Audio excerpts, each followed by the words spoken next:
आइए आज बात करते हैं कि आतंकवाद का समाधान राम कथा के द्वारा किस प्रकार संभव है। आतंकवाद पूरी दुनिया के सामने एक बहुत बड़ी चुनौती बनकर उभरा है। यह सभ्य समाज व मानवता के लिए कलंक है। दुनिया के कई देशों को आतंकवाद अपनी चपेट में लेकर हजारों लाखों मासूमों को बिना कारण अपने प्राणों व धन संपत्ति को न्योछावर करने के लिए मजबूर करता है। रूस, चीन, अमेरिका, यूरोप जैसे देश आतंकवाद की समस्या से जूझ रहे हैं। भारत के कश्मीर, नागालैंड, आसाम, बिहार, पंजाब सहित कई प्रदेश आतंक से प्रभावित रहे हैं। यहाँ कई प्रकार के आतंकवादी हैं, जैसे माओवादी, नक्सली, इस्लामी, जिहादी आदि।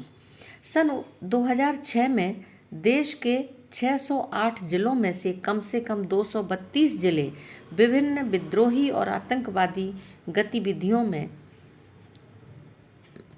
जकड़े हुए थे।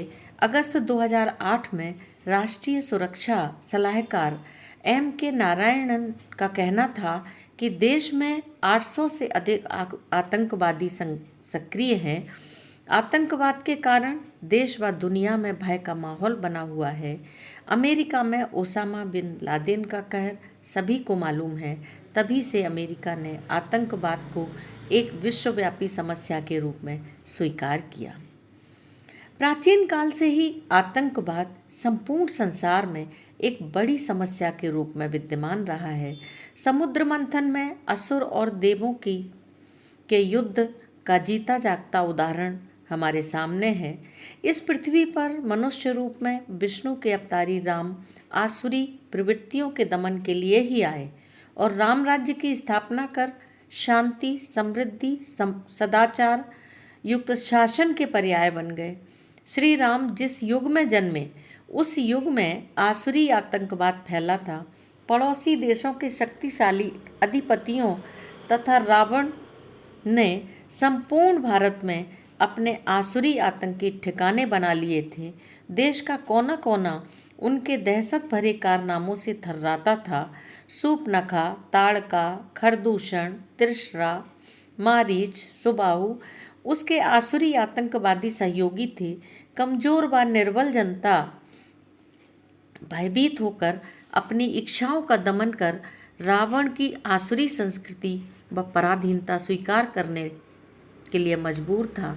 देश की ऐसी दुर्दशा व आतंक के चक्रव्यूह को ध्वस्त करने के लिए भगवान श्री राम ने बल, पराक्रम तथा बुद्धि का प्रयोग करना आरंभ किया। तो उस समय की समस्त आसुरी शक्तियां राम के विरुद्ध संगठित हो गईं। आतंकी गतिविधियों का केंद्र श्रीलंका बना। आदरणीय ऋषियों, मुनियों, तपस्वियों, ब्राह्मणों को अकारण पीड़ित होना पड़ा। यज्ञ कार्यों में विघ्न डालना, हत्या करना मदमस्त राक्षसों का नित्य प्रति का कृत्य हो गया था। प्रत्येक समाज में हमेशा से दो विचारधाराएं रही हैं। उस समय अच्छी विचारधारा वाले बुद्धिजीवी महात्मा व ऋषि मुनि ही थे जो समाज को आतंकवाद से बचाना चाहते थे। श्री राम ने इस बात को समझ लिया था कि यदि ऋषि संस्कृति जीवित है तो समाज जीवित रहेगा। इसलिए श्री राम ने आतंकवाद के विरुद्ध देश के ऋषियों को संगठित कर मार्गदर्शन लिया और विद्याएं सीखी। महर्षि विश्वामित्र के मार्गदर्शन में श्री राम ने आसुरी आतंक के ठिकानों को नष्ट करना प्रारंभ किया। विश्वामित्र जी से श्री राम जी कहते हैं, प्रात कहा मुनि सन रघुराई, निर्भय यज्ञ करहु तुम जाई, होम करन लागे मुनि ज्ञानी, आप रहे मठ की रखवारी। तुलसीदास जी उस सर्वव्यापी आतंकवाद का उल्लेख करते हुए कहते हैं, निशिचर एक सिंधुमय रहई, करी माया नभ के खग गहई, गहई छाए सक सो न उड़ाई, यह विधि सदा गगन चर छाई। ये आतंकी मायावी डरावने रूप रखकर महानगरों, ग्रामों को आग के हवाले कर देते थे। उपद्रवी थे, आम जनता में दहशत फैलाते थे। वृत्तासुर को उग्रवाद का प्रतिनिधि मानकर उसका प्रतिकार करना धर्म माना गया।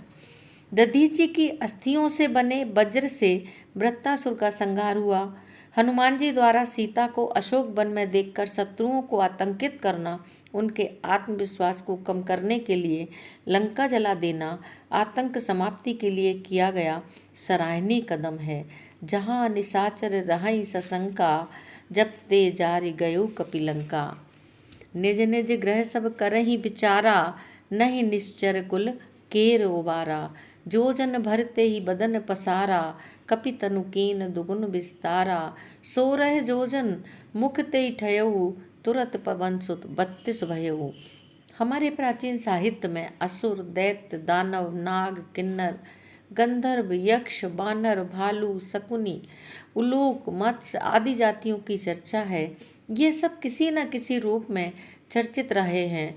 वर्तमान संदर्भ में हम जिस आतंकवाद, तनाव और संघर्ष की बात कर रहे हैं, उन सबका संबंध भारतीय साहित्य से है। साहित्यकारों ने एकता, समरसता, सामंजस्य द्वारा जन जन को जागरूक करने की शिक्षा दी है। तुलसी, कबीर, रहीम, मुल्ला दाऊद, जायसी, रसखान जैसे मुस्लिम कवियों की भूमिका महत्वपूर्ण रही है, जिसके लिए भारतेंदु हरिश्चंद्र को कहना पड़ा, इन मुसलमान हरिजनन पर कोटिन हिंदू बारिये। भक्त कवियों ने सांप्रदायिक सद्भाव के जो प्रयास किए वह सराहनीय है। अगर हमें आतंकवाद को जड़ से दूर करना है तो हमें राष्ट्र के नागरिकों को अपने राष्ट्र के प्रति राष्ट्रीयता की भावना पैदा करने वाली शिक्षा पर विचार करना पड़ेगा। विवेकानंद जी कहा करते थे कि पश्चिम का सामना भाषा, उपदेश या चिल्लाने मात्र से नहीं किया जा सकता।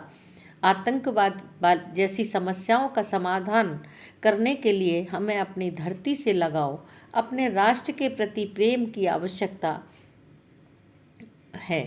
उस मंत्र दृष्टा की आवश्यकता है जो भगवान राम ने युद्ध के मैदान में प्राप्त की थी। आज कायरता हटाने और पुरुषार्थ जगाने की आवश्यकता है। हमारी भाषा व साहित्य संस्कृति की परिचायक है। विवेकानंद जी कहा करते थे कि क्या तुम्हारे पास पर्वतों के समान ऊंची बाधाओं को पार कर लेने की इच्छा शक्ति है? अगर सारी दुनिया तुम्हारे खिलाफ हाथ में तलवार लेकर खड़ी हो जाए तो क्या तुम तब भी वह करने का साहस जुटा पाओगे जो ठीक समझते हो? तुम्हें पहचान की आवश्यकता नहीं, तुम्हारी दीप्ति ही तुम्हारे चेहरे का परिचय दे। ऐसे कार्य क्या तुम कर सकते हो? तुम्हारे विचार और संकल्प शिराओं को भेद कर हजारों साल तक विश्व में स्पंदित होते रहेंगे। तो इस तरह से आज युवाओं में सद्विचारों की शक्ति, पवित्र संकल्पों की शक्ति की आवश्यकता है। तुलसीदास जी का रामचरितमानस मानवीय मूल्यों से, आदर्शों से अनुप्राणित है। नितांत वनवासी राम असहाय, साधनहीन स्थिति में रहते हुए शक्तिशाली रावण की गंभीर चुनौती को स्वीकार करते हैं। अपनी सूझबूझ व दृढ़ संकल्प शक्ति के साथ बानर, भालू जैसी जनजातियों को संगठित करके अपराजेय, आतंकवाद व दुराचार का दमन करते हैं।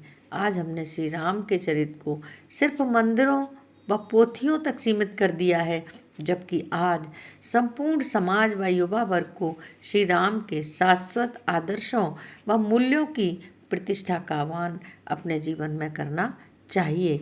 तो निश्चित ही आतंकवाद जैसी आसुरी शक्तियाँ पराभूत होंगी, धर्म और सत्य की विजय होगी और विश्व का कल्याण होगा। जय श्री राम।